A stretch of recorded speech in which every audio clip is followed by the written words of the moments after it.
The rain hammered against the chapel windows like tiny fists demanding to be let in. I stood at that podium, staring down at my grandson's casket, and I couldn't feel my legs. 17 years old. That's all Peter got. 17 years before a wet road and a tree trunk decided his story was over. But here's what burned through my chest as I gripped that wooden podium, the empty chair in the front row. The one with Martin's name on it. My son. Peter's uncle. Nowhere to be found. Around me, 300 people dabbed their eyes with tissues. They whispered prayers. They held each other. And all I could think was, where the hell is he? Alan, my other son, Peter's father, sat crumpled in the front pew like a marionette with cut strings. His wife Evelyn had her arm around him, but you could see it wasn't enough. Nothing was enough. Their boy was gone, and the only brother Alan had left couldn't even show up to say goodbye. I cleared my throat and started the eulogy I'd written at 3 in the morning, my hands shaking so bad the paper rattled. Peter was the kind of boy who made you believe the world still had good in it, I said, and my voice cracked on the word, good. Someone in the back row sobbed. I kept going, talking about how Peter used to help me in my workshop, how he'd hold the nails between his teeth while I hammered, how he'd laugh when sawdust got in his hair. But the whole time, my eyes kept drifting to that empty seat. And the anger. God, the anger was starting to burn hotter than the grief. The casket lowered into the ground while the preacher said something about ashes and dust. I watched that polished wood disappear into the earth, and something in me disappeared with it.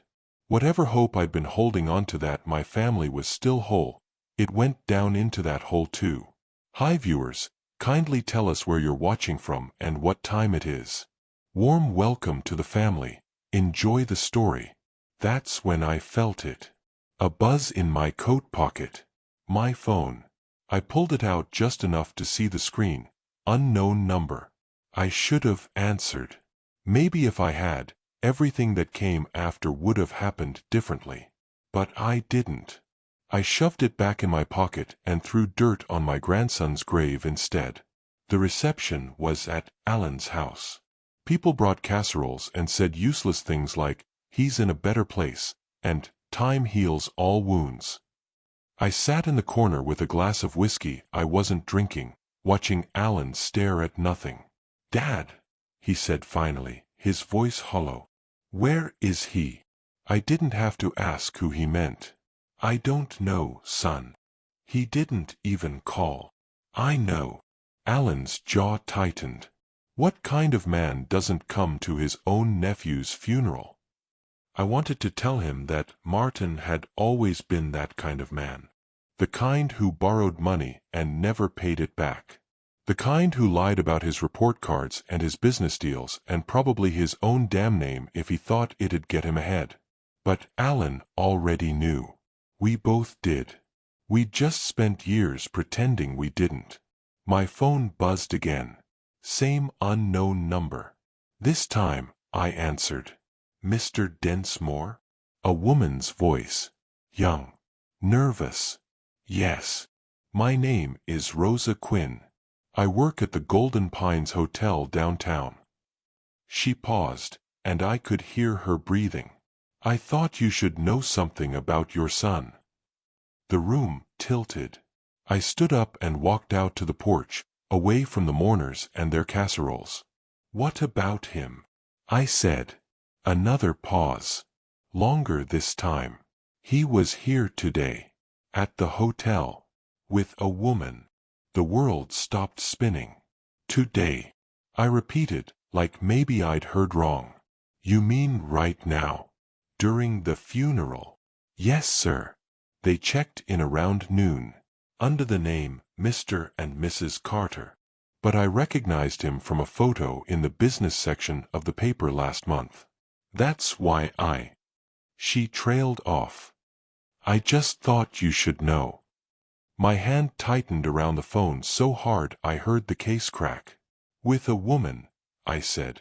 Not a question. A statement. A fact I needed to say out loud to make it real. Yes, sir. A younger woman. They ordered champagne to the room. Champagne. While we buried Peter, Martin was drinking champagne. "Thank you for calling," I managed to say, though my voice sounded like it was coming from underwater. I hung up and stood there on Alan's porch, watching the sun set behind the trees where Peter used to climb as a little boy. The phone felt heavy in my hand. So did my heart. Behind me, the screen door opened. Alan stepped out. "Who was that?" he asked. I turned to look at my son. My good son, the one who'd stayed, the one who'd loved his boy with everything he had. And I saw his red eyes and his trembling hands, and I knew I was about to break whatever was left of him. "Sit down," I said. He sat. And I told him where his brother had been while we said goodbye to Peter. For a long time, Alan didn't say anything. He just stared at his hands like they were someone else's hands, like he couldn't quite figure out what they were for. Then he looked up at me, and his eyes had changed. They'd gone cold. Flat. Empty. "He's not my brother anymore," Alan whispered. I nodded. Because what else was there to say? That night, after everyone left, I drove home alone and sat in my workshop surrounded by half-finished projects and the ghost of Peter's laughter. I thought about Clara, my late wife, and how she'd always said Martin was different. How she'd warned me before she died, "Harold, our son doesn't have a conscience." I told her she was wrong. But sitting there in the dark with sawdust under my fingernails and rage in my throat, I realized she'd been right all along. If only I'd known then what I know now, that the empty chair at the funeral was just the beginning. That what Martin had done was so much worse than missing a service or drinking champagne while we grieved. So much worse. Have you ever discovered someone you loved was living a completely different life behind your back? Drop a comment and let me know, because what I found out next made me question everything I thought I knew about my own son. I didn't sleep that night. Just lay in bed staring at the ceiling, watching the shadows move across the plaster like they were trying to tell me something. Every time I closed my eyes, I saw that empty chair. Heard Rosa Quinn's voice saying, "Champagne." Felt the weight of Alan's grief sitting on my chest like a boulder. By sunrise, I'd made a decision. I needed to know who she was. This woman. This stranger who'd been drinking champagne with my son while we lowered Peter into the ground. At 7 in the morning, I drove to the Golden Pines Hotel. It's one of those fancy places with marble floors and a doorman who looks at you like he's deciding whether you're worth his time. I didn't care. I walked straight to the front desk where a kid in his 20s with gelled hair smiled at me like I was about to make a reservation. "I need to see your guest records from yesterday," I said. His smile faltered. "I'm sorry, sir, but we can't release guest information without." I pulled out my wallet and set a $50 bill on the counter. "Yesterday's records," I repeated. He looked at the bill. Looked at me. Then he glanced over his shoulder where his manager was talking to someone near the elevators. The 50 disappeared into his pocket. 2 minutes later, I was looking at a printout with Mr. and Mrs. Carter written in neat computer font. Check-in time, 12:47 p.m. Check-out, not listed. Was there a name for the woman? I asked. The kid shook his head. Just a first name written in the notes section. C. He pointed to a handwritten scrawl in the margin. Lucinda. Lucinda. I folded the paper and walked out of that hotel feeling like I'd swallowed broken glass. For the next 3 days, I couldn't think about anything else. The name sat in my brain like a splinter. Lucinda, Lucinda, Lucinda. I called a few people I knew who had connections to Martin's company. Some guys from the construction union who'd done work on his office building. Asked casual questions. Mentioned I'd heard a name. By the end of the week, I had a full name, Lucinda Meyer. 28 years old. Recently divorced. Martin's executive assistant for the past 2 years. The way people said assistant, with that little pause, that knowing tone, told me everything I needed to know. I found her address through the county records office. Lived in one of those new apartment complexes on the east side, the kind with a gym and a pool that nobody ever uses. I drove by one evening, parked across the street, and watched the building like some kind of detective in a bad movie. Her unit was on the 3rd floor. Lights on. Curtains drawn. I sat there for an hour, trying to figure out what I was doing. What I was hoping to find. Then the lights went out, and I drove home feeling more empty than when I'd arrived. But here's the thing that haunted me. 2 days later, when I drove by again, the apartment was dark. And the day after that. And the day after that. On the 4th day, I walked up to the building manager and asked about the tenant in Unit 312. "Oh, Ms. Meyer?" The manager, a heavy-set woman with reading glasses on a chain, shook her head. "She moved out. 3-4 days ago, maybe. Came with a moving truck early in the morning and cleared out the whole place by noon. Didn't even give notice. Lost her deposit." "Did she say where she was going?" "Nope. Just handed me the keys and left." I walked back to my truck feeling like the ground was tilting under my feet. Lucinda Meyer had vanished. That evening, I did something I swore I'd never do. I drove to Martin's house, one of those modern mansions with too much glass and not enough soul, and I knocked on his door. He answered wearing a silk robe and holding a glass of scotch, looking surprised and not particularly happy to see me. "Dad," he said, like my name was something he had to remember. "What are you doing here? I need to talk to you." He sighed, but he stepped aside and let me in. The house smelled like expensive cologne and fresh paint. Everything was white and chrome and cold. We sat in his living room, me on a leather couch that probably cost more than my truck, him in a chair across from me, swirling his scotch. "I know where you were during the funeral," I said. He didn't even flinch. Just took a sip of his drink and looked at me with those flat eyes of his. "Is that right? Golden Pines Hotel. With a woman named Lucinda." So, the casualness of it, the complete lack of shame, hit me like a punch to the gut. "So," I repeated, "your nephew was being buried, and you were." "I was grieving in my own way," Martin interrupted. His voice was smooth. "Practiced. Everyone processes loss differently, Dad. You should know that." "That's not grief," I said. "That's betrayal."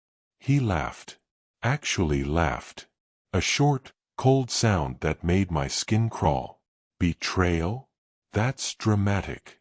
I had a personal emergency that day. I couldn't make it. It happens." "A personal emergency that involved champagne? You've been doing your homework." He leaned forward, his eyes narrowing. "Why are you really here, Dad? What is it you want?" What did I want? I wanted him to care. I wanted him to show even a sliver of remorse. I wanted him to be the son I'd once hoped he could become. But looking at him sitting there in his expensive robe in his expensive house, I realized that son had never existed. Maybe he never could have. "Where's Lucinda?" I asked instead. Something flickered across his face. Just for a second. Then it was gone. How should I know? She disappeared. Right after the funeral. People move. It happens. But the way he said it, too quick, too defensive, told me he knew exactly where she was. I stood up. "Alan doesn't want to see you anymore," I said. "And honestly, neither do I." Martin shrugged. "That's his loss. Yours too." I walked to the door, then stopped and turned back. "You know what your mother said before she died? She said you didn't have a conscience." I told her she was wrong. I met his eyes. I owe her an apology. I left before he could respond. Driving home, my hands were shaking on the steering wheel. Not from fear or sadness. From rage. Pure, white-hot rage that felt like it was burning through my chest. Because now I knew. I knew that Martin wasn't just selfish or careless or absent. He was something worse. And whatever happened to Lucinda Meyer, whatever reason she had to disappear so suddenly, so completely, I had a feeling Martin knew exactly why.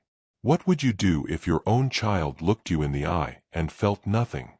If the person you raised turned into someone you couldn't recognize?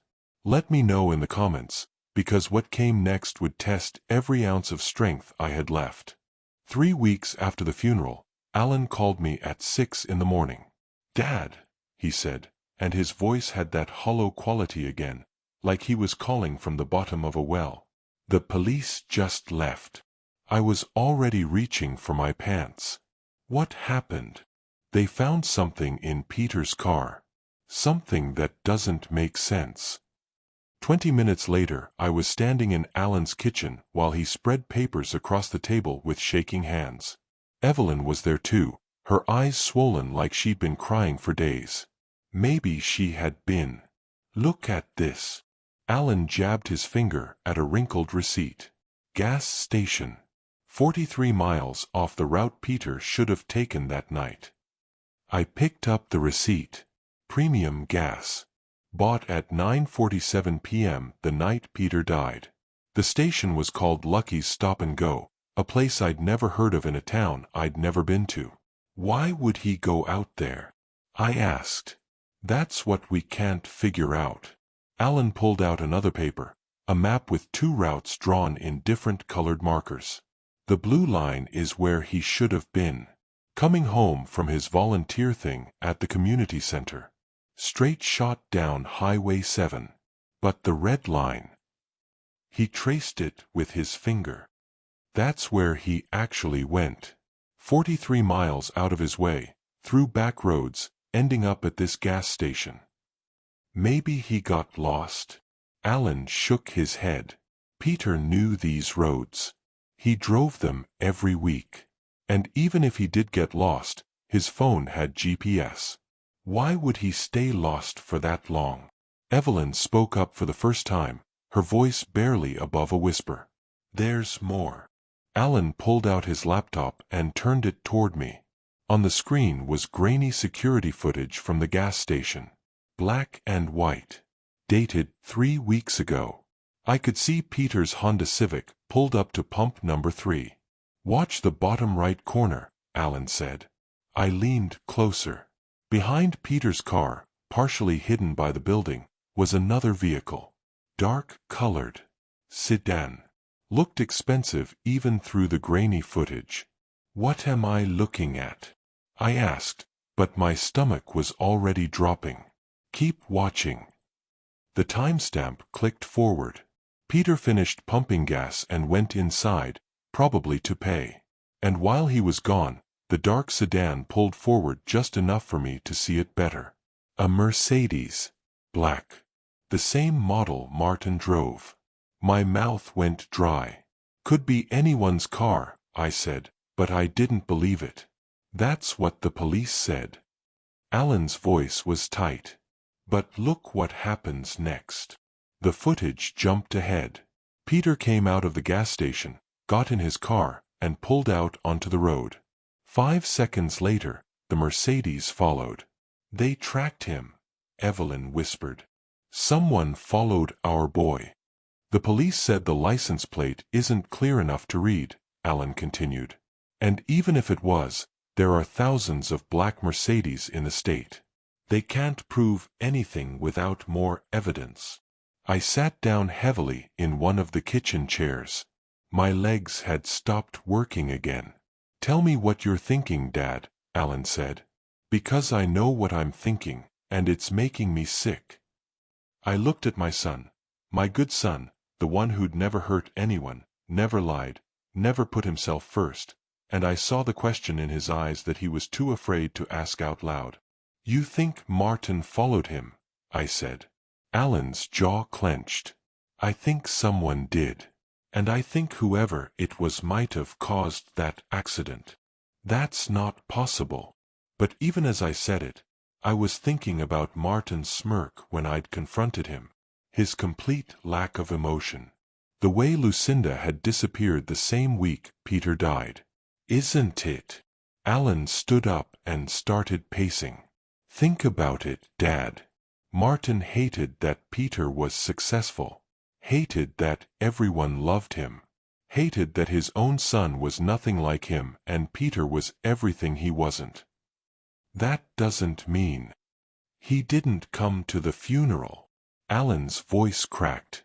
He was with his mistress, drinking champagne, while we buried our boy. What kind of person does that unless they're guilty of something? Evelyn put her hand on Alan's arm, trying to calm him down, but he shook it off. I'm going to the police station, he said. I'm going to make them look at this again. I'm going to. They won't listen, I said quietly. Then I'll make them listen. Alan. I stood up and put both hands on his shoulders. I know you want answers. God knows I do too. But the police already said there's not enough evidence.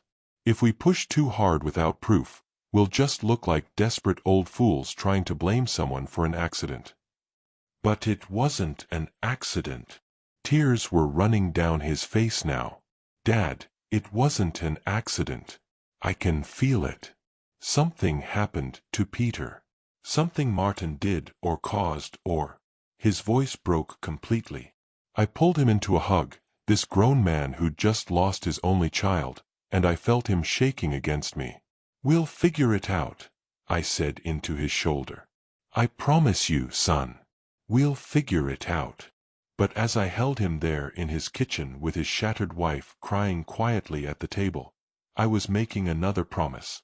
One I didn't say out loud. If Martin had something to do with Peter's death, I would find out. And when I did, the police wouldn't be the ones delivering justice. That evening, I drove back to Martin's neighborhood.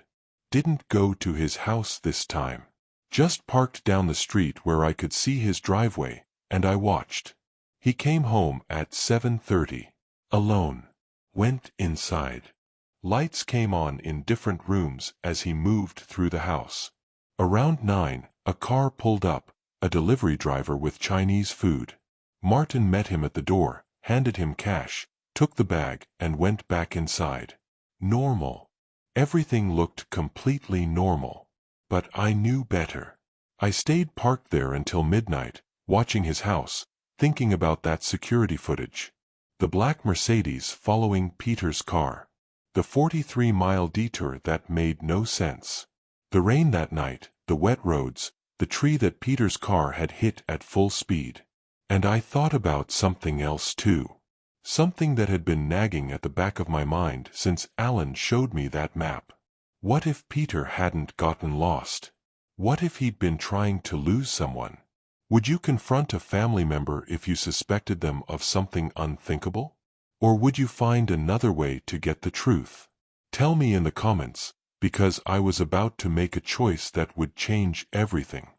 I became a spy in my own son's life. For 2 weeks, I followed Martin. Not every day. I'm 76 and I still get tired, but enough to learn his patterns. He went to his office at 8. Came home at 6. Went to expensive restaurants with people in expensive suits. Normal rich guy stuff.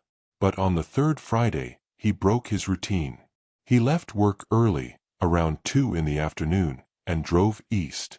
Not toward his house. Not toward any restaurant or business I recognized.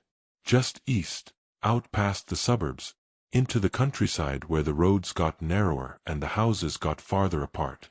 I followed from a distance, my truck feeling too big and too obvious, but Martin never looked back. He pulled up to a storage facility called Secure Space. One of those places with rows of metal units and a gate that needs a code. He punched in numbers, the gate rolled open, and he drove inside. I parked across the street at a gas station and waited. 30 minutes later, he came out carrying nothing, drove back through the gate, and headed home. The next morning, I was back at Secure Space. The office was run by a kid who couldn't have been older than 19, playing games on his phone and looking bored out of his mind. I walked in wearing my most harmless old man smile. "Howdy," I said. "My son rents a unit here. Martin Densmore? I'm supposed to pick something up for him, but he forgot to give me the unit number." The kid barely looked up. "Can't give out that information." I pulled out a 20. "He's my son." The kid glanced at the bill, then at me, then back at his phone. The 20 disappeared. "Unit 247, he said. "But you didn't hear it from me." "Hear what?" I winked at him and walked out. Getting into the facility was easy. I just waited for someone else to drive in and followed them through the open gate. Finding Unit 247 took longer. The rows all looked the same, and I had to squint at the numbers in the late afternoon sun. When I found it, my heart was hammering so hard I thought I might have a heart attack right there in front of that metal door. The unit had a padlock. Heavy duty. The kind that would take bolt cutters or a really good locksmith to open. I didn't have either. But I did have stubborn old man determination. I went home, got my tools, and came back after dark. The facility didn't have great lighting, which worked in my favor. I spent 45 minutes working on that lock with a tension wrench and a pick that I'd learned to use back when I was a young man getting into locked job sites. The lock finally clicked open at 11:37 p.m. I rolled up the metal door, wincing at every sound it made, and pulled out my flashlight. The unit was maybe 10 feet by 10 feet. Inside was a desk, a filing cabinet, and 3 cardboard boxes stacked in the corner. I started with the desk drawers. Bills. Receipts. Nothing interesting. Then I opened the bottom drawer and found a shoebox. Inside the shoebox were photographs. Pictures of Martin with Lucinda. Dozens of them. At restaurants. On beaches. In hotel rooms. Some of them were intimate. The kind of photos you don't want anyone finding. But mixed in with those were other photos. Ones that made my blood run cold. Pictures of Peter. Not family photos. Not candid shots at gatherings. These were surveillance photos. Peter walking into school. Peter at his volunteer work. Peter driving his car. Some of them had dates written on the back. Going back months. Martin had been watching him. My hands started shaking so bad I almost dropped the box. I moved to the filing cabinet. Pulled open the top drawer. Inside were folders labeled with dates and locations. I grabbed one at random and opened it. Financial documents. Bank statements. Transfers of money. Lots of money. Hundreds of thousands of dollars moving between accounts I didn't recognize. Then I found the letters. They were in a manila envelope at the bottom of the second drawer. Maybe 20 pages total. Some typed. Some handwritten. All addressed to "My darling Lucinda." I opened the first one. It was dated 3 months before Peter died. "My darling Lucinda, I'm tired of waiting. Tired of pretending. Once this business with Alan's boy is handled, everything changes. The inheritance, the company, the respect I deserve, it will all be mine. No more living in anyone's shadow. You and me, forever, the way it should be." The words swam in front of my eyes. Business with Alan's boy. Once it's handled. I opened another letter. This one was from 2 months ago. "Patience, my love. These things take time. But I promise you, by summer, we'll be free. Free of judgment, free of family obligations, free to live the life we deserve. Peter won't be a problem much longer." I couldn't breathe. The last letter was dated 1 week before the accident. It's almost done. I've been following him, learning his routes, his timing. The weather forecast says rain on Friday. Perfect conditions. After this, everything we've planned comes true. Trust me. The paper slipped from my fingers and drifted to the concrete floor. My son had murdered his nephew. My son had killed Peter. I stood there in that storage unit with my flashlight shaking in my hand, and I felt something inside me die. Whatever fatherly love I'd been holding on to, whatever hope that Martin could be redeemed, it all turned to ash. He'd planned it, followed Peter, waited for the right moment. And then he'd caused that accident on that rainy Friday night, taking my grandson away from us forever. And he'd done it for money, for inheritance, for some twisted idea of respect. I gathered up the letters, took photos of every document in that filing cabinet with my phone, took the surveillance photos of Peter. Then I locked everything back up exactly how I'd found it. By the time I got home, the sun was coming up.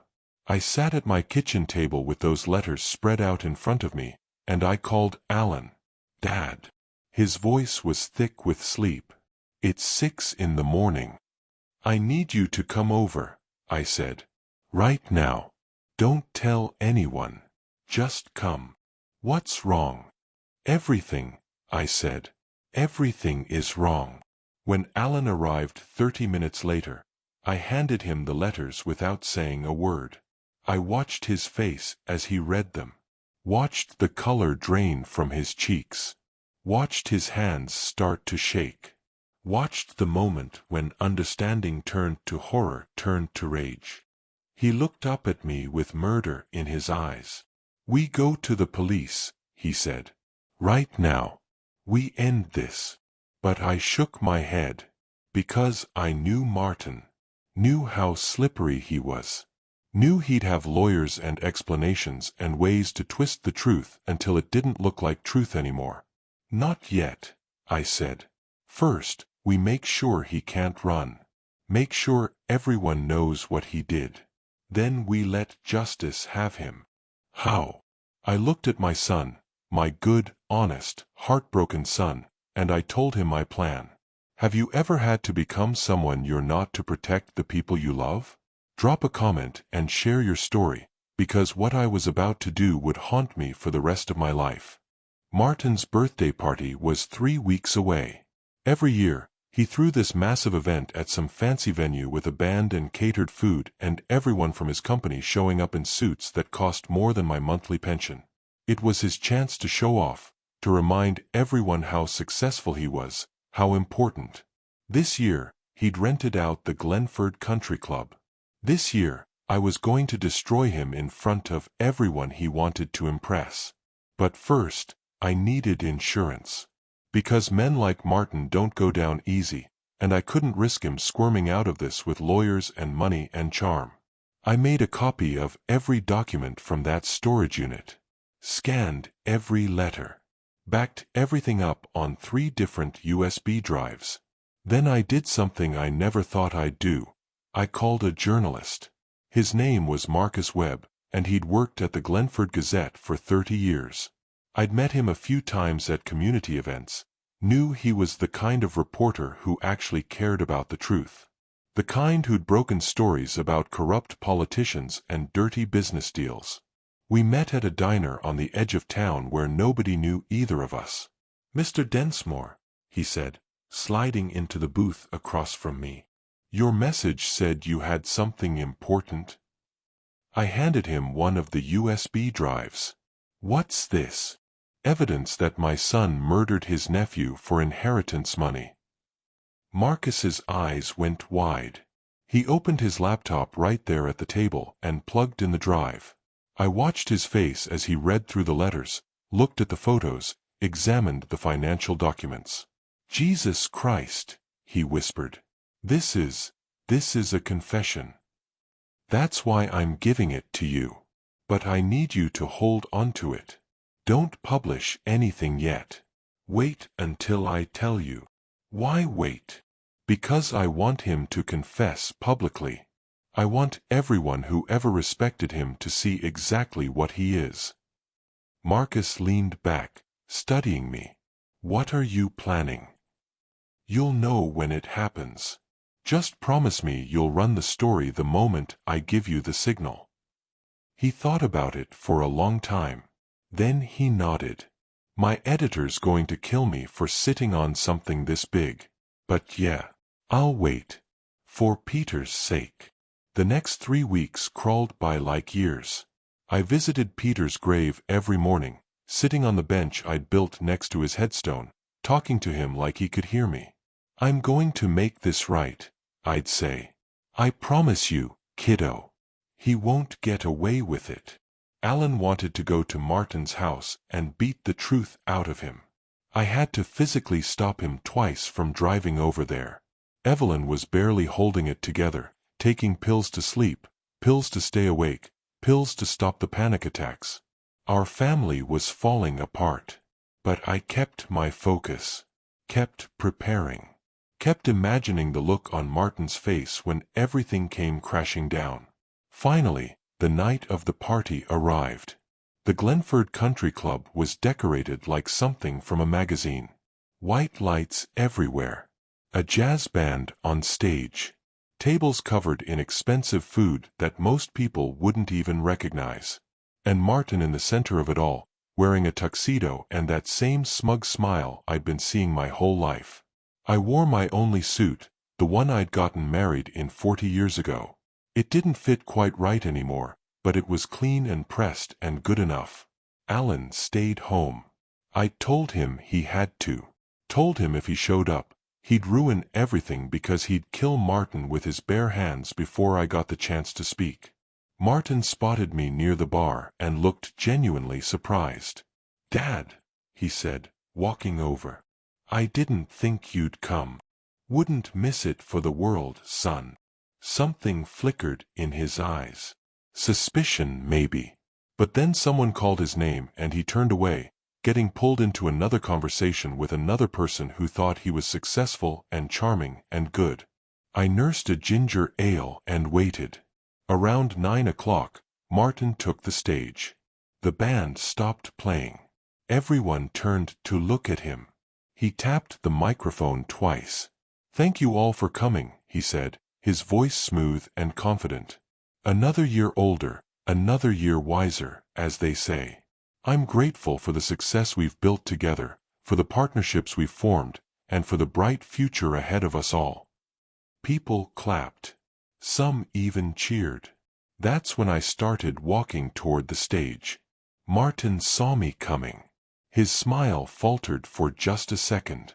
Then he recovered, probably thinking I was going to say something nice. Something fatherly. I climbed the stairs.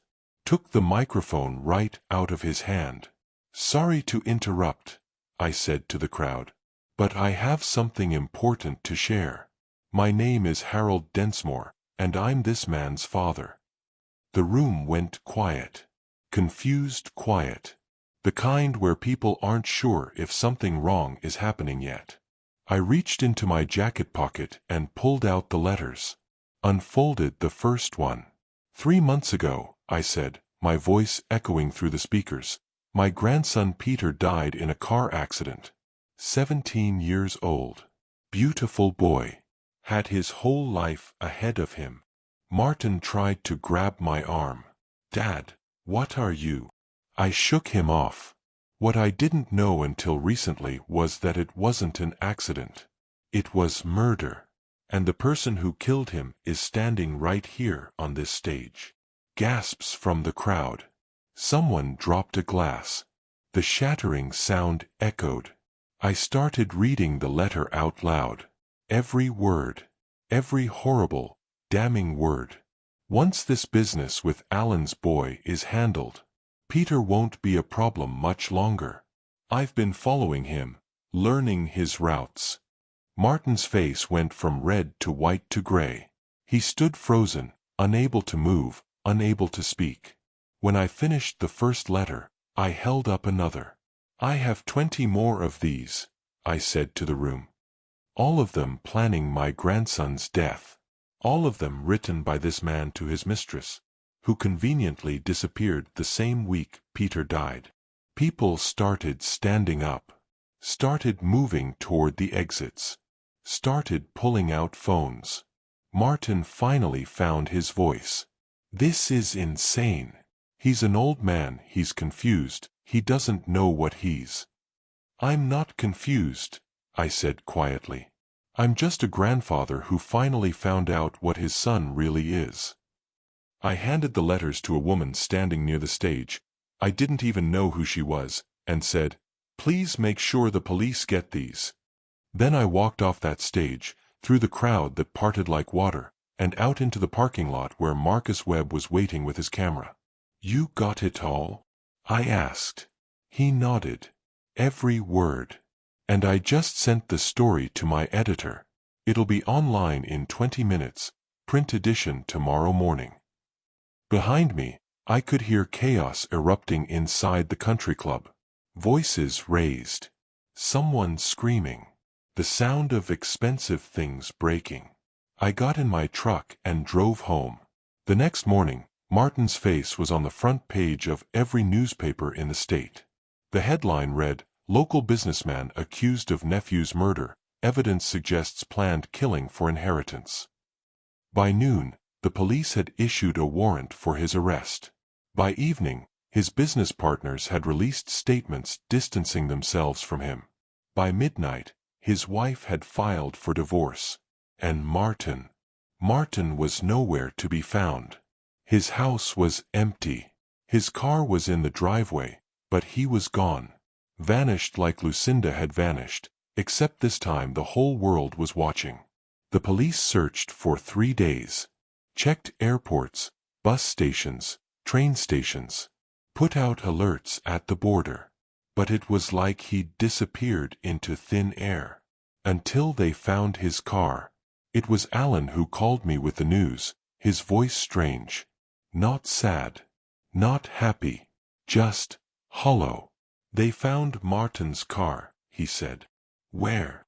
"Highway 7. Same stretch of road where Peter died. Abandoned near the bridge over Coldwater River." My heart stopped. Inside the car was a bottle of whiskey. Empty. And a note. What did it say? Alan was quiet for a long moment. Then he read it to me, his voice shaking. "Tell Alan I didn't mean for it to happen. I just wanted to scare him. Make him lose control for a second. The brakes on that turn. I didn't know he'd hit the tree so hard. I thought he'd just spin out, maybe get hurt a little. Enough to keep him humble. But then he died, and I couldn't take it back. I'm sorry. I'm so sorry. I can't live with what I've done." The phone felt heavy against my ear. "Did they find him?" I asked. "Did they find Martin?" "No. Just the car and the note. They're searching the river now. The current's strong there, Dad. If he jumped—" Alan didn't finish the sentence. For 3 more days, divers searched that river. They found nothing. Some people said Martin had run away, that the note was staged to make everyone think he was dead so he could disappear.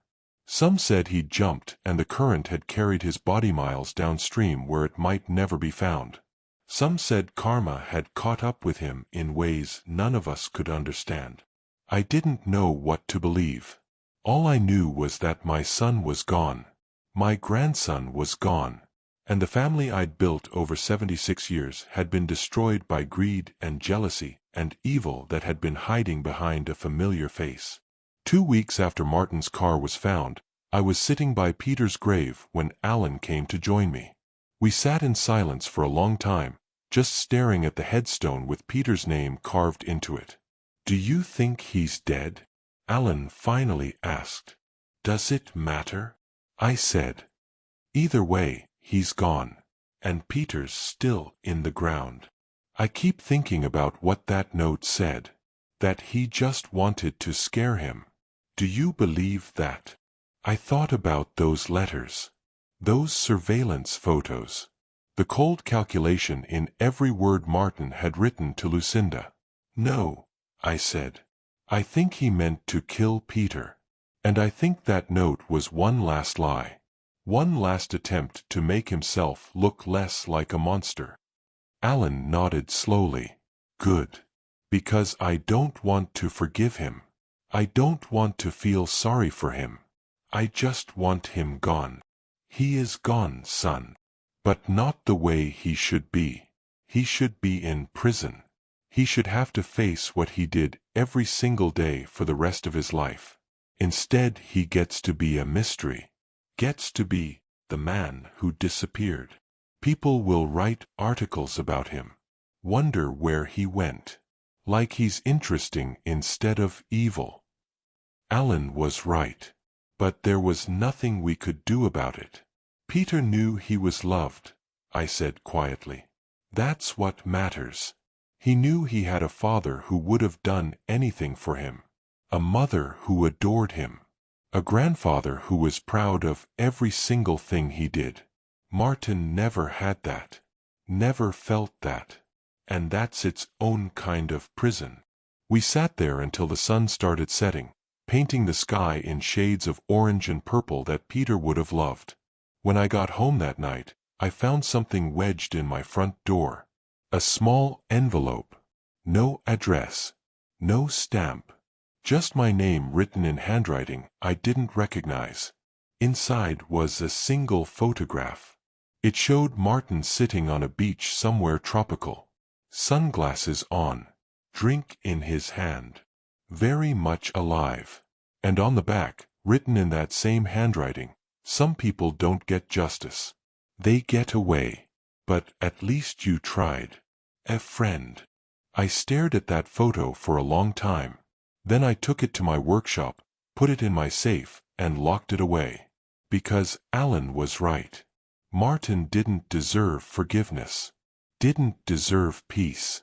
But he also didn't deserve any more of my time. Any more of my thoughts. Any more of my life. I'd done what I needed to do. Exposed him. Destroyed his reputation. Made sure the world knew what he was. Whether he was dead in that river or alive on some beach didn't change the fact that he'd lost everything. His family. His business. His name. His future. And that, I decided, was justice enough. If someone you loved committed an unthinkable crime and escaped punishment, could you find peace? Or would you spend the rest of your life wondering? Tell me what you would do, because some questions don't have easy answers. 6 months after Martin disappeared, I started finding things. Little things at first. Things that didn't belong. A receipt from a hardware store I'd never been to, tucked into my mailbox. A photograph of my truck parked outside Alan's house, left on my windshield. A newspaper clipping about Peter's death, circled in red ink, slipped under my front door. Someone was watching me. At first, I thought maybe it was the police, keeping tabs on me because they suspected I knew more than I was saying about Martin's disappearance. But the police had closed the case. Presumed death by suicide. No body, no investigation. Then I thought maybe it was Martin himself, alive somewhere, playing games with me from a distance. But that didn't feel right either. The messages felt too subtle, too careful. It was Alan who figured it out. He came over one Sunday afternoon holding a manila envelope, his face pale and tight. "Dad, have you been getting weird things in the mail?" I nodded. Thought I was going crazy. "You're not." He dumped the contents of the envelope onto my kitchen table. More photographs. More receipts. More newspaper clippings. Evelyn's been getting them too. And I found out yesterday that Martin's ex-wife has been getting them. So have some of his old business partners. I picked up one of the photographs. It showed Martin's abandoned car near Coldwater River, but it was taken from an angle the police photos hadn't shown. Someone had been there. Someone had documented it before the authorities arrived. Who would do this? I asked. Alan pulled out his phone and showed me a text message. Unknown number. It read, "You didn't think he was the only one, did you? There are others." others who know what really happened. And they're not happy about how things ended. My stomach dropped. Lucinda, I whispered. Has to be. She disappeared right after Peter died. Maybe she's been hiding this whole time, watching everything fall apart. Maybe she's angry that Martin's gone and she got left with nothing. Or maybe, I said slowly, she's angry because she knows something we don't. We spent the next week trying to track down Lucinda Meyer. But it was like chasing a ghost. Her old apartment had been rented to someone else. Her phone number was disconnected. Her social media accounts had been deleted. Even her family, we found an address for her mother in Ohio, claimed they hadn't heard from her in over a year. Then one night, my phone rang at 2 in the morning. Unknown number. I almost didn't answer. But something made me pick up. Mr. Densmore? A woman's voice. Not Rosa Quinn this time. Someone else. Someone younger. Who is this? My name is Lucinda Meyer. I think it's time we talked. Every muscle in my body went rigid. Where are you? That doesn't matter. What matters is that you need to stop looking for me. You were part of this, I said, my voice hard. You helped Martin plan my grandson's death. No. Her voice cracked. I didn't. I swear to God, I didn't know what he was planning. Not until after. The letters were lies. Most of them, anyway. Martin wrote them to make it look like we were in it together. Like I knew. But I didn't. She was crying now. He told me we were going to run away together. Start a new life. He said once his family situation was resolved, we'd be free. I thought he meant once his divorce was final. I thought he meant once he'd settled things with his business. I didn't know he was planning to kill anyone. But you knew after Peter died. A long pause. Then, quietly, yes. And you didn't go to the police. I was terrified. Martin said if I told anyone, he'd make it look like I was the one who did it. Said he had evidence that would put me in prison for life. He showed me bank transfers he'd made to look like I was paying someone to cause the accident. Showed me emails he'd forged with my name on them. He'd been planning this for months, Mr. Densmore. Not just Peter's death, but also how to frame me if things went wrong. I sat down at my kitchen table, the phone pressed so hard against my ear it hurt. Why are you calling me now? Because Martin's not dead. The room tilted. What? He's alive. I've been helping him. Not because I want to, because I have to. He's blackmailing me. Says if I don't do what he tells me, he'll send all that fake evidence to the police and I'll spend the rest of my life in prison for something I didn't do. Where is he? I can't tell you that. He'd kill me. Actually kill me this time. Her voice dropped to a whisper. But I can tell you this. He's planning something. Something involving Alan. And I think you need to warn him. What kind of something? I don't know exactly. But he's been watching Alan's house, tracking his movements. He's obsessed with the idea that Alan destroyed his life. That if Alan had just stayed out of it, if you'd all just kept quiet, he'd still have everything. Alan didn't destroy his life. Martin did that himself. I know that. You know that. But Martin. She laughed bitterly. Martin thinks he's the victim in all of this. And victims, in his mind, deserve revenge. The call ended. I tried to call back immediately, but the number was disconnected. I called Alan, woke him up, told him everything. We're going to the police, he said. And tell them what? That I got a mysterious phone call from a woman who may or may not be Lucinda. They'll think I'm a paranoid old man. Then what do we do? I thought about it. Thought about Martin out there somewhere, alive and angry and plotting. Thought about that photograph of him on the beach. Thought about all those little messages and receipts and clippings that had been showing up. We make him think he's won, I said finally. We stop looking. Stop talking about him.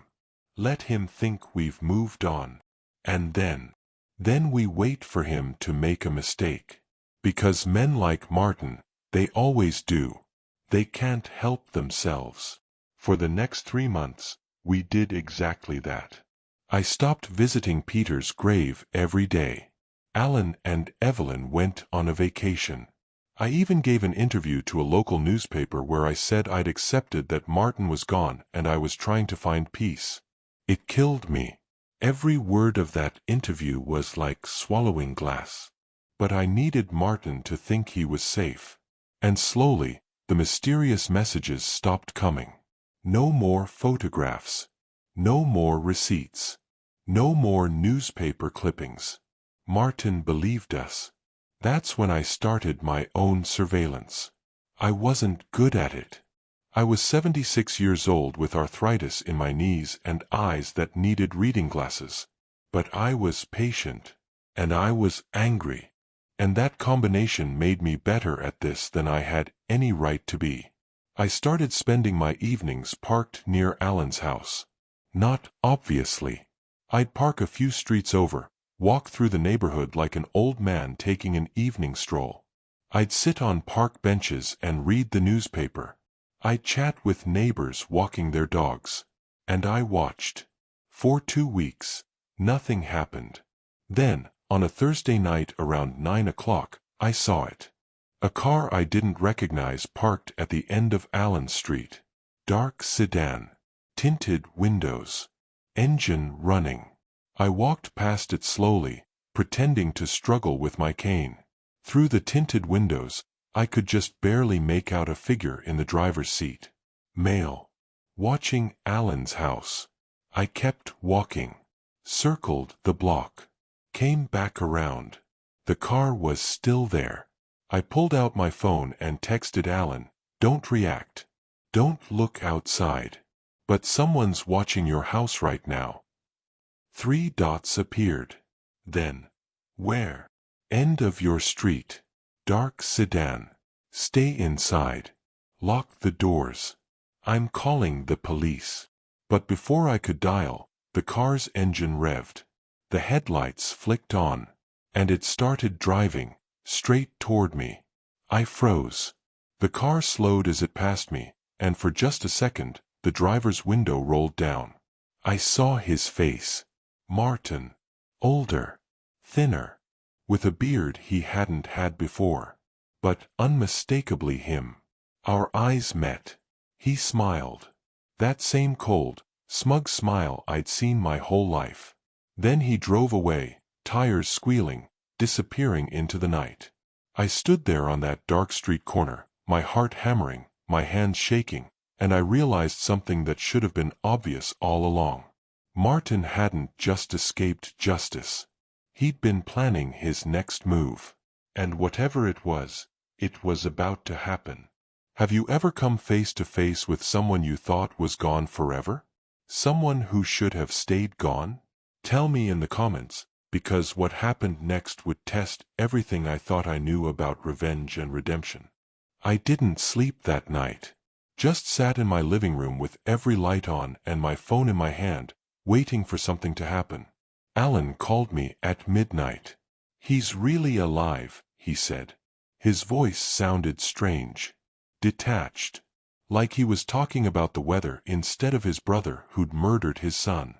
Yes. And he was outside my house. Yes. What do we do, Dad? That was the question, wasn't it? We'd already exposed Martin. Already destroyed his reputation. Already taken everything from him except his life. And apparently, even that hadn't been enough. "We end this," I said. "For real this time." The next morning, I went to the police station and told them everything. Showed them the photograph of Martin on the beach. Told them about Lucinda's phone call. described seeing Martin outside Alan's house the night before. The detective assigned to the case, a tired-looking woman named Martinez, listened to everything, took notes, and then gave me a look that said she'd heard 1,000 crazy stories and mine was just one more. "Mr. Densmore," she said carefully, "I understand you've been through a traumatic loss. And I understand you want answers. But what you're describing sounds like... Sounds like what? An old man's paranoid fantasy." I leaned forward. "I know what I saw. My son is alive. He's here. And he's planning something. Do you have any proof besides your word and a photograph that could have been taken any time, anywhere?" "I didn't." "We'll increase patrols in your son's neighborhood," Martinez said finally. "And if you see Martin again, call 911 immediately. Don't approach him yourself. Don't try to be a hero. Just call." I left the station knowing they weren't going to do anything. To them, this was just a grieving old man seeing ghosts. But I knew better. That evening, I drove to the storage facility where I'd found Martin's letters. The unit was still there, still locked. I picked the lock again, easier this time since I remembered how, and looked inside. Everything was gone. The desk, the filing cabinet, the boxes. All of it.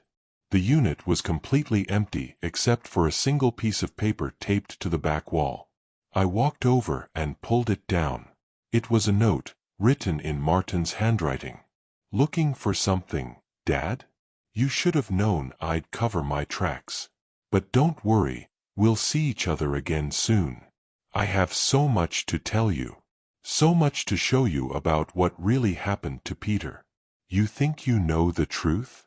You don't know anything. My hands were shaking so hard I could barely read the words. What really happened to Peter? What did that mean? I called Alan immediately. "He left me a message," I said. "Says we don't know what really happened to Peter." "What's he talking about?" "I don't know. But I think he wants us to figure it out.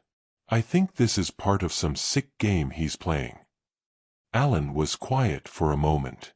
Then, "Dad, I need to tell you something. Something I found yesterday." "What?" "I was going through Peter's room. I know I shouldn't have. Evelyn says I need to stop, that I need to let go, but I can't. And I found his laptop. The one the police gave back to us after the accident. And there are files on it. Encrypted files.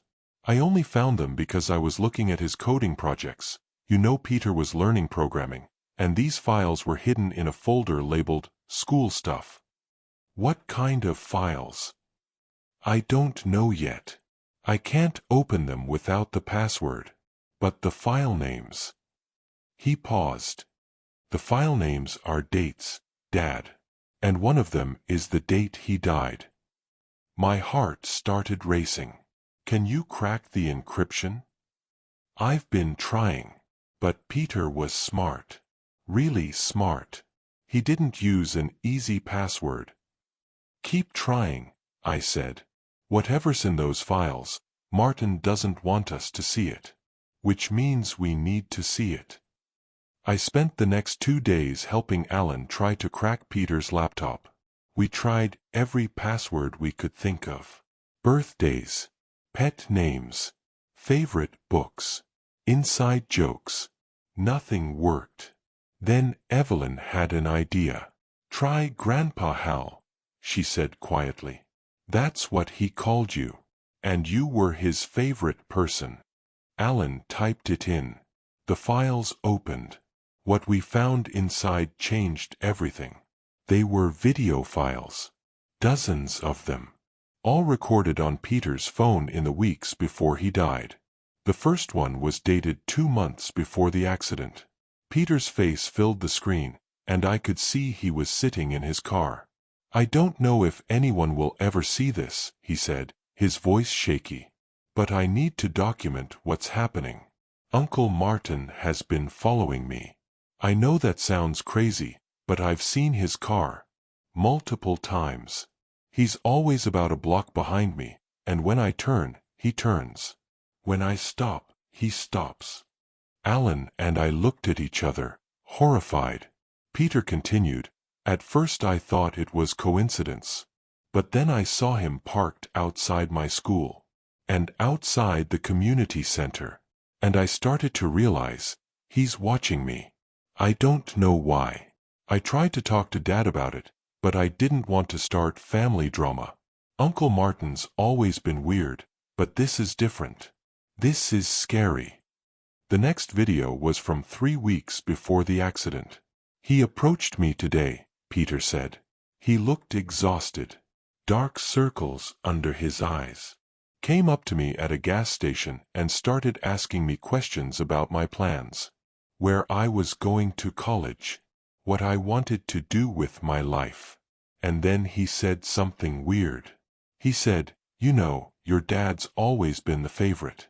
Always got the respect, the love, the pride. Must be nice.' And I didn't know what to say. I got in my car and left." There were more videos, each one showing Peter becoming more frightened, more certain that Martin was stalking him. Then we got to the last video. It was dated the day Peter died. His face was pale. His hands were shaking as he held the phone. "It's 9 o'clock, Peter said. "I'm on Highway 7, heading home from my volunteer work. And Uncle Martin's behind me again. But this time it's different. He's right behind me. Like, right on my bumper. I can see his face in my rearview mirror, and he looks angry. Really angry." Peter's voice rose in pitch. "I'm going to take a detour. Try to lose him. I don't know what he wants, but I'm scared. Dad, if you're watching this, I love you. Tell Grandpa how I love him too. I'm going to try to." The video cut off. Alan and I sat in silence, staring at the blank screen. "He was trying to escape," Alan whispered finally. "That's why he was 43 miles off route. He wasn't lost. He was running. And Martin chased him," I said. "Chased him until—" I couldn't finish the sentence. We had proof now. Real proof. Video evidence that Martin had been stalking Peter. That Peter had been terrified. That the accident wasn't random at all. "We take this to the police," Alan said. But I shook my head. "The police will investigate. That could take months. And in the meantime, Martin's out there. Free. Watching us. Planning whatever he's planning. Then what?" I looked at my son, at the grief and rage written across his face, and I made a decision that would haunt me for the rest of my life. "We use this," I said, holding up the laptop. "We make Martin think we're going to expose him again. Draw him out. Make him come to us. And then we make sure he never hurts anyone again."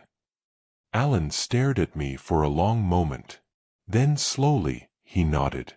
"How do we draw him out?" I smiled grimly. "The same way I exposed him the first time. Publicly. Loudly. Where everyone can see.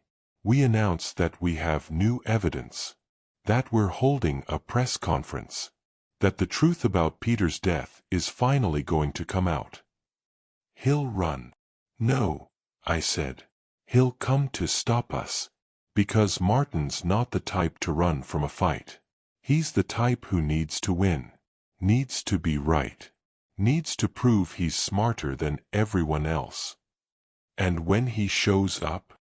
I didn't answer. Because the truth was, I didn't know yet what we'd do when Martin finally came face to face with us.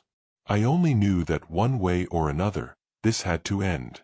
If you had evidence that could bring someone to justice, but you knew the system might fail you again, would you take matters into your own hands?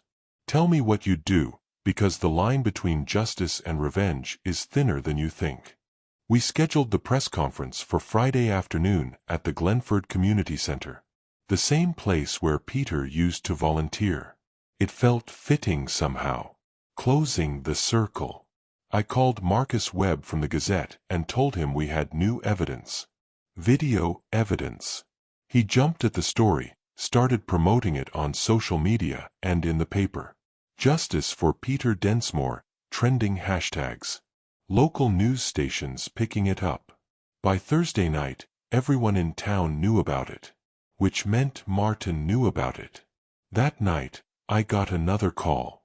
Unknown number. "You're making a mistake," Martin's voice said. No hello. No preamble. Just that flat, cold statement. Am I? You think you're going to expose me? Embarrass me again? It won't work. I'm already dead, remember? I'm a ghost. You can't hurt a ghost. We have Peter's videos, I said. We have him describing how you stalked him. How you terrified him. How you chased him to his death. Silence on the other end. Then, those videos don't prove anything. They prove you're a murderer. And tomorrow, the whole world's going to see them. Dad. His voice changed. Softer. Almost pleading. You don't understand what you're doing. If you release those videos, you'll destroy more than just me. You'll destroy the whole family.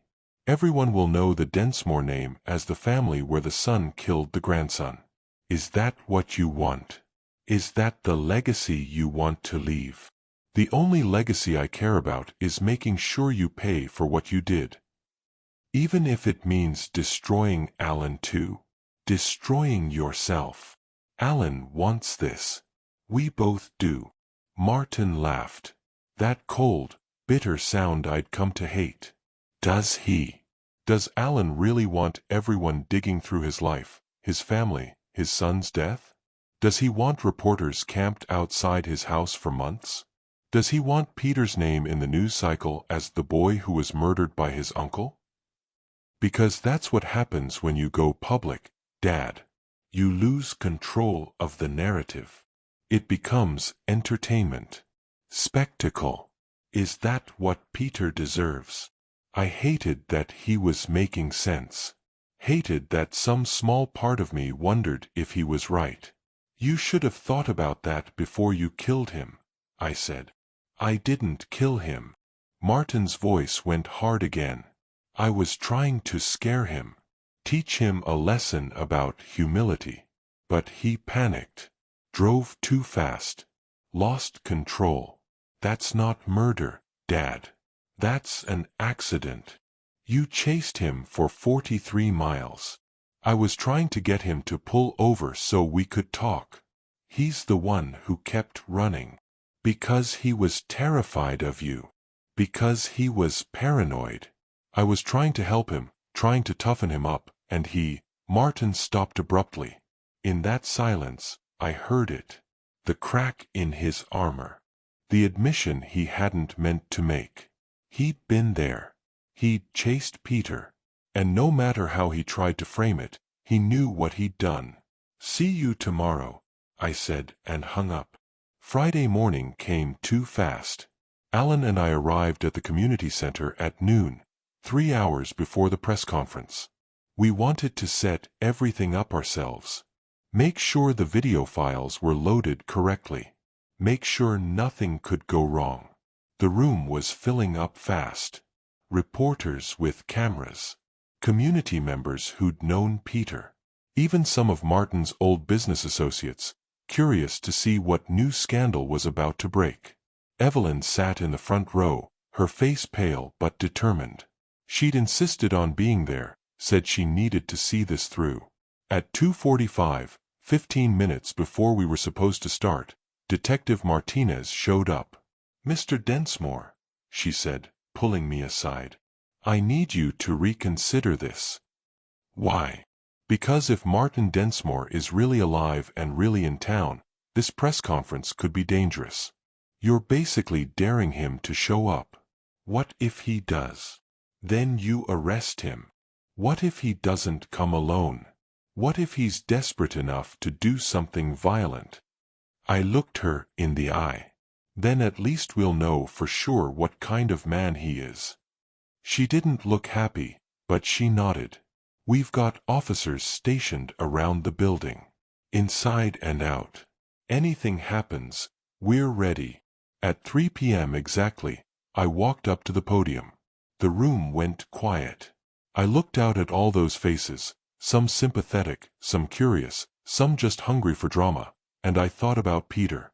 About his laugh, his dreams, his kindness. "Thank you for coming," I began. "6 months ago, my grandson Peter died in what was ruled a car accident. Today, I'm here to show you it was actually murder." Cameras flashed. Reporters leaned forward. I nodded to Alan, who started the first video. Peter's face appeared on the screen behind me. His voice filled the room. "I don't know if anyone will ever see this, but I need to document what's happening. Uncle Martin has been following me." I watched the audience as they watched Peter. Saw shock register on their faces. Saw people pulling out phones to record this. Saw the story spreading in real time. We played all the videos. Every single one.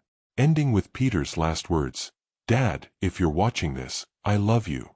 Tell Grandpa how I love him too." When the final video ended, there wasn't a dry eye in the room. "That was my grandson," I said, my voice breaking. 17 years old. Scared. Being hunted by his own uncle. And now Martin Densmore wants us to believe it was an accident. Wants us to believe he was just trying to talk to Peter. But you saw the videos. You heard Peter's fear. That's not someone who misunderstood the situation. That's someone who knew he was in danger. I paused, gripping the podium. So I'm saying this directly to Martin, wherever you are, turn yourself in. Face what you've done. Stop hiding like a coward. That's when the back doors of the community center slammed open. Everyone turned. Martin walked in. He was thinner than I remembered. His beard was gone, but there were new lines around his eyes. He wore jeans and a plain jacket, none of the expensive clothes he used to wear. He looked almost normal. Almost like someone who could disappear into a crowd. But his eyes had that same cold emptiness I'd seen my whole life. "You want me to face what I've done," he called out, walking down the center aisle. "Fine. Let's talk about what I've done. Let's talk about the real truth." Detective Martinez moved forward, reaching for her handgun. "Martin Densmore, you need to." "I'm not armed," Martin said, holding up his hands. "I'm just here to tell my side. Since apparently everyone gets to tell their version except me." He walked all the way to the front of the room, right up to where I stood at the podium. We were face to face now. Father and son. Separated by decades of disappointment and a dead grandson. "You want to know what really happened?" Martin said, loud enough for everyone to hear. "I was following Peter. That part's true. But not to hurt him. To protect him." Murmurs rippled through the crowd. "Protect him from what?" I demanded. Martin turned to address the audience. 3 months before Peter died, I discovered something. My brother Alan, he pointed at Alan in the front row, was in deep financial trouble. Gambling debts. Hundreds of thousands of dollars. And the people he owed money to? They weren't the kind of people who accept late payments. Alan stood up. "That's a lie. Is it? Should we pull your bank records? Show everyone the withdrawals? The maxed-out credit cards?" Evelyn grabbed Alan's arm, pulling him back down. Martin continued, "I found out these people were planning to go after Alan's family if he didn't pay. Specifically, they were going to hurt Peter. Use him as leverage. So I started following Peter to make sure he was safe. To keep an eye on him." "Then why didn't you tell anyone?" I shouted. Why didn't you go to the police? Because Alan asked me not to. Martin's voice rose. He begged me to handle it quietly. Said if the police got involved, he'd lose everything. His job, his house, his reputation. So I was trying to fix it myself. Trying to protect my nephew while keeping my brother's secret. I looked at Alan. Saw something flicker across his face. That night, Martin said, his voice dropping, I was following Peter like usual. But then I saw another car following him too. A black SUV. Not mine. I realized they'd found him. So I sped up, trying to get between Peter and them. I was flashing my lights, trying to get Peter's attention, trying to get him to pull over so I could warn him. But he panicked. Thought I was the threat. And he drove faster and faster, trying to get away from me, and I couldn't catch up and then. His voice broke. Then he hit that tree. And I watched my nephew die because I was trying too hard to save him. The room was dead silent. I called 911, Martin continued. But by the time they got there, Peter was already gone. And the SUV that had been following him? It disappeared. Like it was never there. He turned back to me, tears streaming down his face. I didn't kill him, Dad. I tried to save him. And I've been living with that failure every single day since. For a moment, just one terrible moment, I almost believed him. Then I saw it. The smallest flicker at the corner of his mouth. The brief flash of satisfaction in his eyes. He was lying. This was what he did. This was what he'd always done. He lied so well, so convincingly, that even when you knew better, part of you wanted to believe him. That's a good story, I said quietly. Really good. You've had 6 months to prepare it, and it shows. There's just one problem. What's that? I pulled out my phone and held it up. Peter's phone had GPS tracking. And in the week before he died, the only vehicle that followed him on multiple occasions was yours. Not an SUV. Yours. I had a tech expert from the police department analyze the data. It's all documented. The confidence drained from Martin's face. And those gambling debts you mentioned? Alan's bank records are clean. No unusual withdrawals. No maxed-out credit cards. We checked, because we knew you'd try to deflect blame. Martin's jaw tightened. You're a liar, I said. You've always been a liar. And even now, with everyone watching, you can't help yourself. You have to be the victim. The hero. The misunderstood son. Dad. Detective Martinez, I said, not breaking eye contact with Martin. Arrest him. Martinez moved forward, handcuffs out. Martin looked at me one last time, and all the fake emotion drained from his face. What was left was cold. Empty.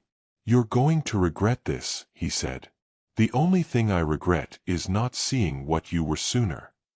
They led him away in handcuffs while cameras flashed and reporters shouted questions. Alan sat in the front row, his head in his hands, Evelyn holding him. It was over. Finally. Truly over. Or so I thought. Would you have believed Martin's story, even for a second?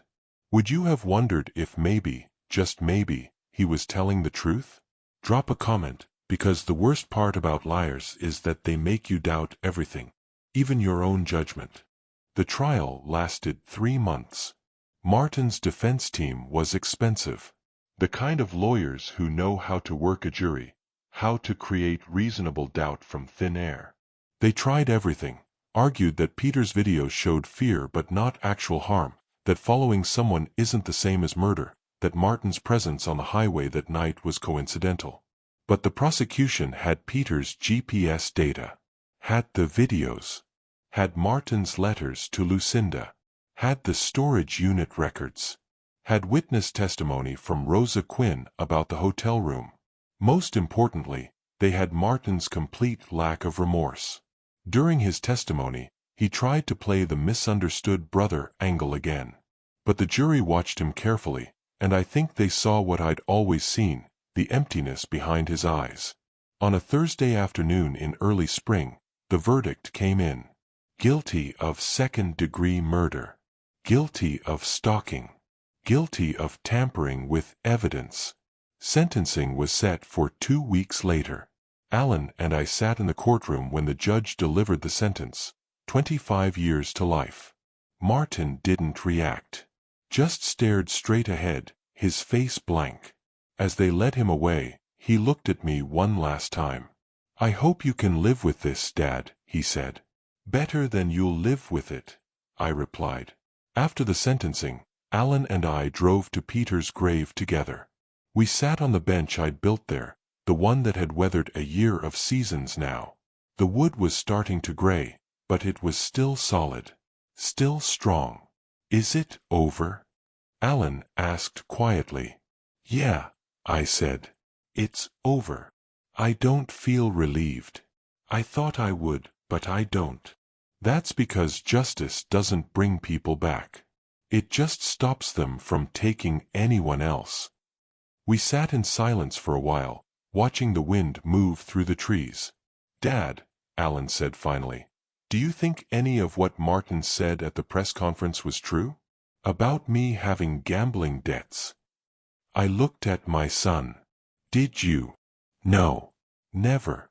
I barely even play the lottery." He shook his head. But the way he said it, for a second, I almost believed him myself. Almost questioned my own memory. That's what Martin does. He makes you doubt reality. Makes you wonder if maybe you're the one who's wrong. How did he get that way? We had the same parents, the same upbringing. Why did I turn out one way and he turned out like that? It was a question I'd asked myself 1,000 times. Your mother used to say some people are just born missing something.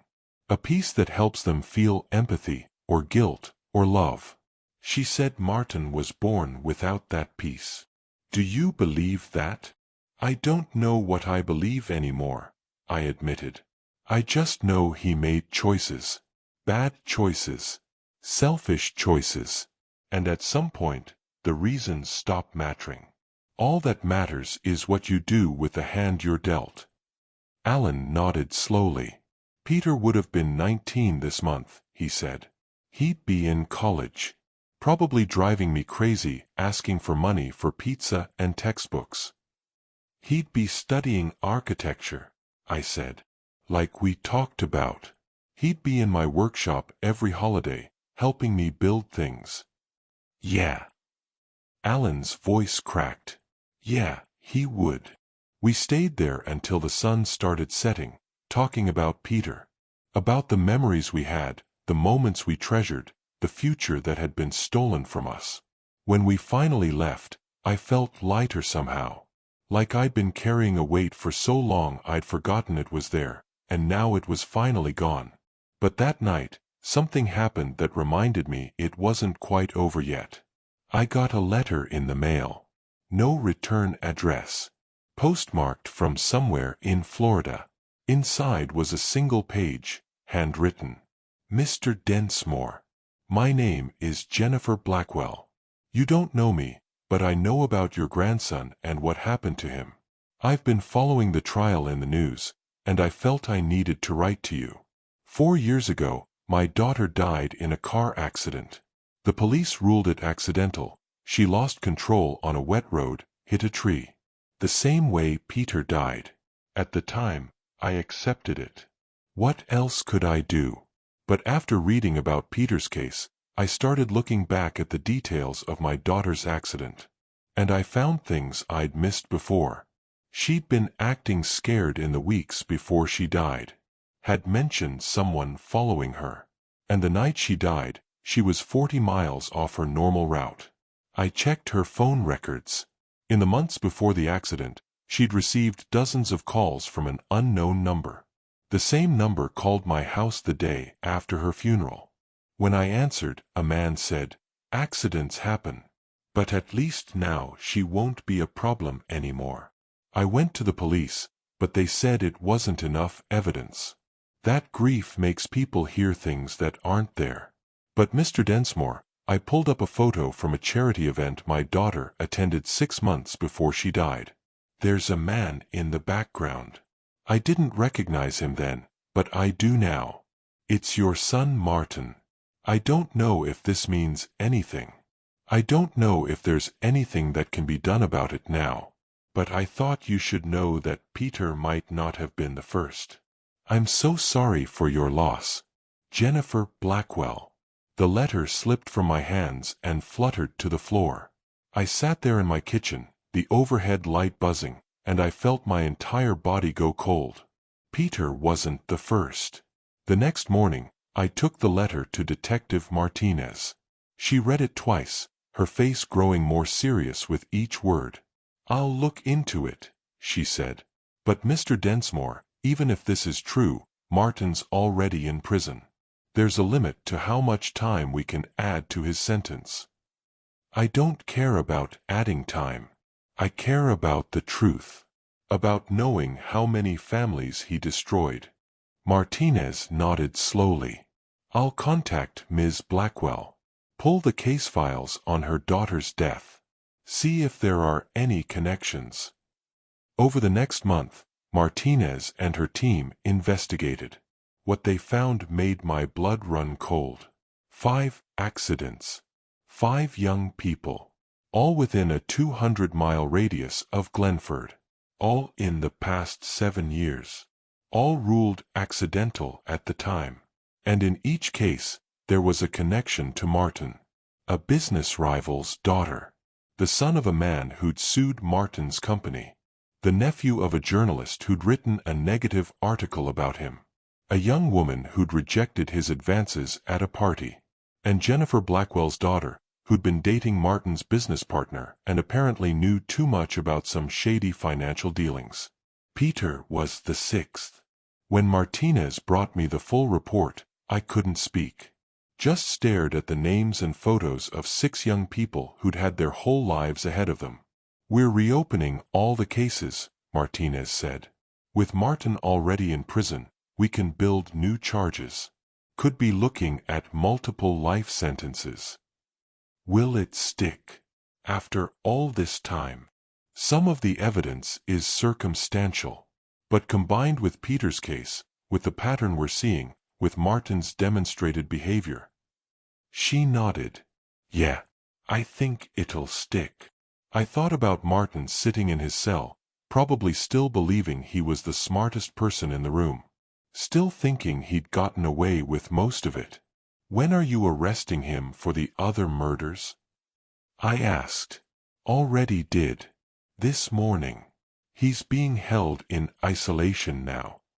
"How did he react?" Martinez's mouth tightened. He smiled. Said, "Took you long enough." That night, I called a meeting with all the families. Jennifer Blackwell flew in from Florida. The others drove from neighboring towns and cities. We met in a church basement, 8 parents who'd lost children, all gathered because of one man's cruelty. We sat in a circle, and one by one, they told their stories. The mother whose daughter had been terrified in the weeks before her death. The father who'd found his son's journal describing a creepy man at a coffee shop who wouldn't leave him alone. The stepmother who'd always suspected her stepson's accident wasn't random but had no proof. Each story was a variation of the same nightmare. Young people, bright futures, sudden deaths ruled accidental. And behind each one, if you looked close enough, was Martin. "Why?" one of the mothers asked, tears streaming down her face. "Why our children? What did they ever do to him?" "They existed," I said quietly. "They were successful or happy, or in the way of something he wanted. And Martin couldn't stand that. Couldn't stand anyone having something he didn't have or being better than him at anything. But to kill them," she whispered. "To plan it out like that." "He's a monster," another parent said flatly. That's all there is to it. Some people are just born monsters. We talked for hours, shared memories of our children, cried together, held each other, and somehow, in that church basement with a group of strangers who understood my pain better than anyone else in the world, I felt a strange sense of peace. Peter's death had meaning now. His videos, his courage in documenting what was happening to him, it had exposed a serial killer. Had brought justice not just for him, but for 5 other families who thought they'd never get answers. Before we left that night, we made a pact. We'd create a foundation in our children's names. We'd work to change laws around stalking, around how police investigate accidents, about how we protect young people from predators. We'd turn our grief into something that could save lives. 3 months later, Martin was tried for the 5 additional murders. This time, there were no expensive lawyers. No sob stories. The evidence was overwhelming, and the pattern was clear.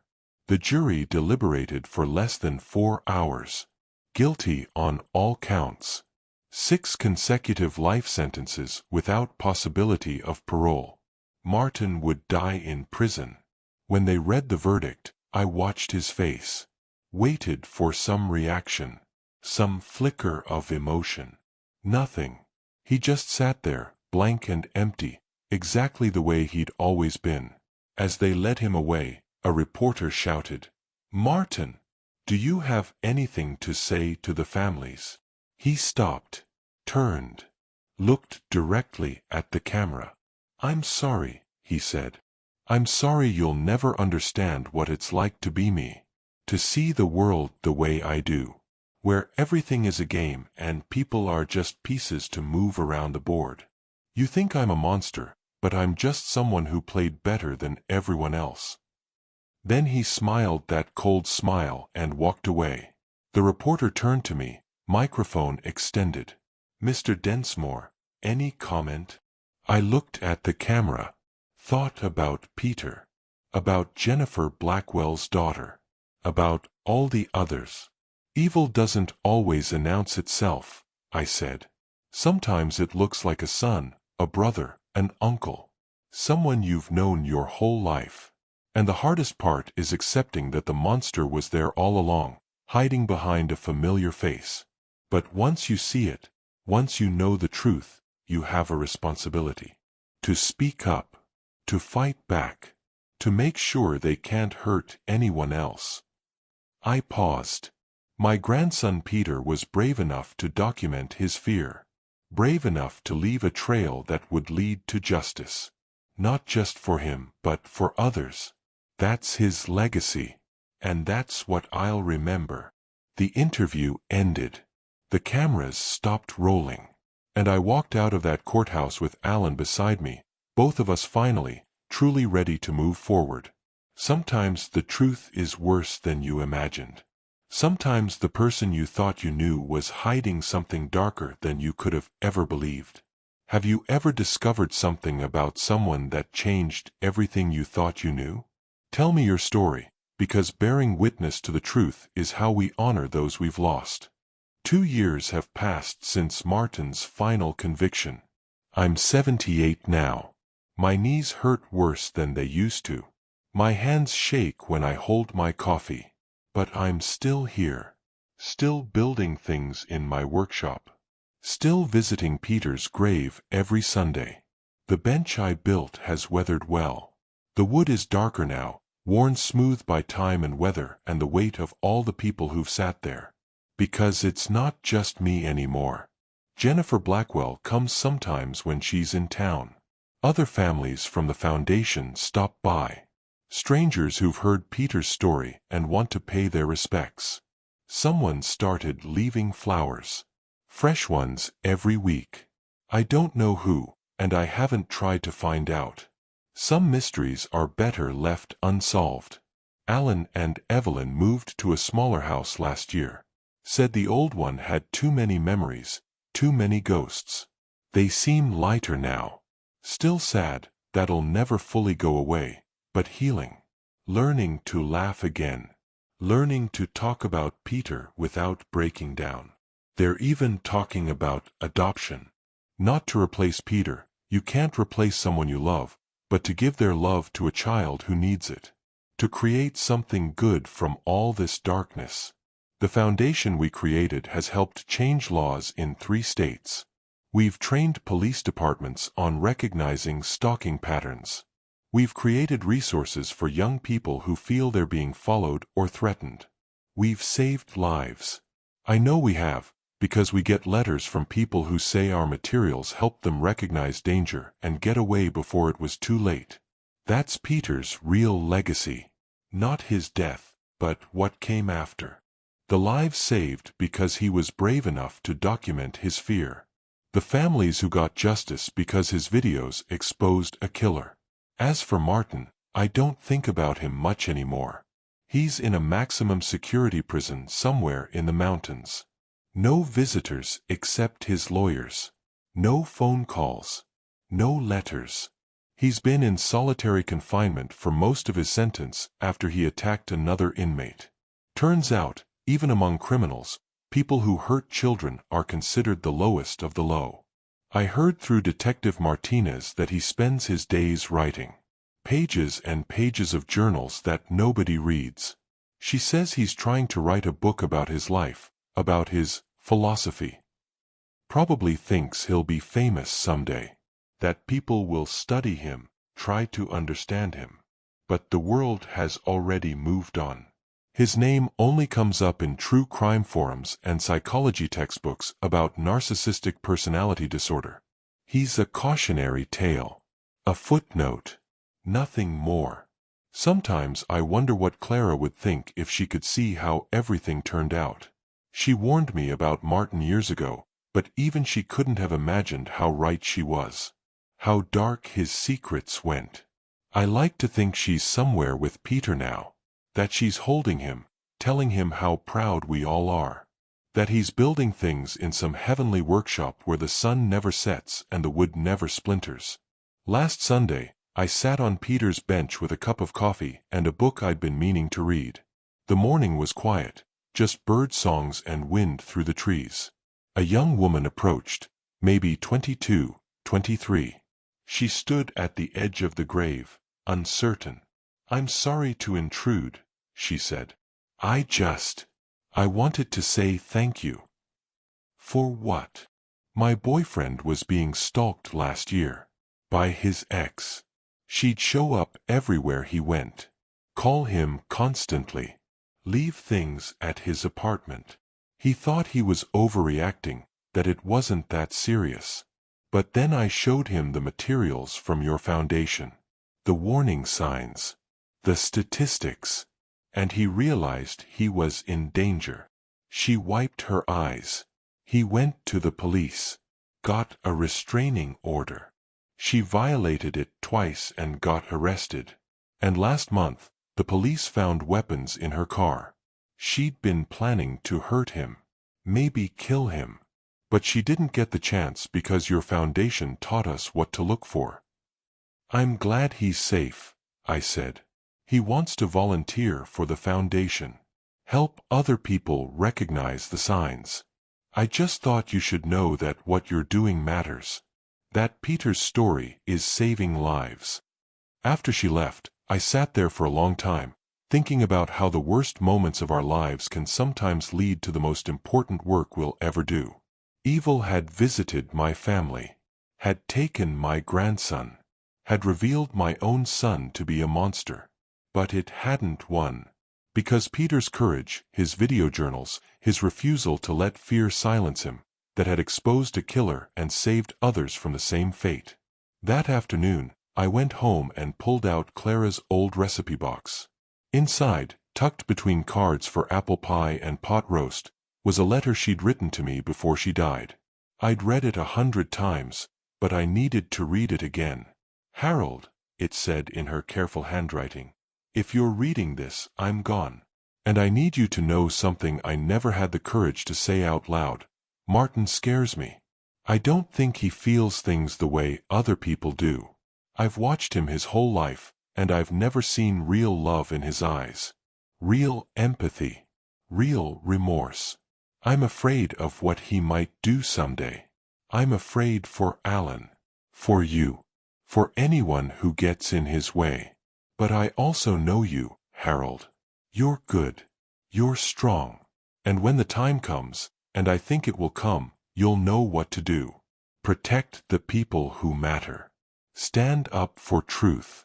Don't let fear or guilt or love for a son who doesn't deserve it stop you from doing what's right. I love you. I trust you. And I know that whatever happens, you'll make sure goodness wins in the end. Clara. I folded the letter carefully and put it back in the box. She'd known. Maybe not the specifics, but she'd known that someday I'd have to choose between my son and the truth. And when that day came, I chose truth. I chose justice. I chose Peter. The sun was setting when I walked back to my workshop. I had a new project started, a bench for Jennifer Blackwell, to put at her daughter's grave. It would match the one I'd built for Peter. Strong oak. Simple design. Built to last. Because that's what we do when the world breaks our hearts. We build things that last. We create beauty from pain. We turn grief into purpose. Martin took 6 young lives. But he didn't get to take our hope, our love, our determination to make something good from something horrible. That's the real ending to this story. Not Martin in a cell, writing his delusional journals. Not the trials or the verdicts or the prison sentences. The real ending is the lives saved by Peter's courage. The families who got closure. The foundation that will outlive all of us and keep protecting people for generations to come. I'm 78 years old, and I don't know how many more years I have. But I know this. When my time comes, when I join Clara and Peter wherever they are, I'll be able to look them both in the eye and say I did everything I could. I exposed evil. I fought for justice. And I made sure that Peter's death meant something. That's all any of us can do. Stand up when it matters. Speak truth when it's hard. Protect the innocent when they can't protect themselves. Blood doesn't always mean family. Sometimes family is the people who stand beside you when everything falls apart. The people who help you carry grief so heavy you can barely breathe. The people who turn tragedy into purpose. Alan is my family. Evelyn is my family. The foundation members are my family. Peter will always be my family. Martin. Martin was just someone who happened to share my last name. A cautionary tale about what happens when ambition and cruelty exist in a person who was born without a conscience. But he doesn't get to be the end of our story. We do. The survivors. The fighters. The ones who refuse to let evil have the final word. And as long as we keep telling Peter's story, as long as we keep protecting others from people like Martin, as long as we keep building benches and foundations and futures, then goodness wins. Not easily, not quickly, not without pain, but it wins. Thank you for staying with me through this story, for listening to an old man talk about the hardest thing he's ever faced. If Peter's story touched you, if it made you think about the people in your life or inspired you to speak up about something that scared you, then it was worth telling. Drop a comment and let me know your thoughts. Share this story if you think it might help someone recognize danger before it's too late. Subscribe to hear more stories about how ordinary people face extraordinary evil and find their way back to light. And remember, you're stronger than you think, braver than you know, and capable of making a difference in ways you can't even imagine yet. Evil often wears familiar faces and hides behind charm and family ties. The people who hurt us most deeply are sometimes the ones we've known the longest. Courage isn't the absence of fear, it's documenting that fear, speaking truth despite it, and leaving a trail for others to follow. Justice may come slowly, but persistence and truth have a way of exposing darkness, no matter how carefully it's hidden. Family isn't defined by blood, but by loyalty, love, and the willingness to stand up for what's right even when it costs you everything. From our deepest grief can come our most important purpose, turning pain into protection for others, and tragedy into lasting change. The greatest legacy isn't what we build with our hands, but what we build with our courage, a safer world for those who come after us.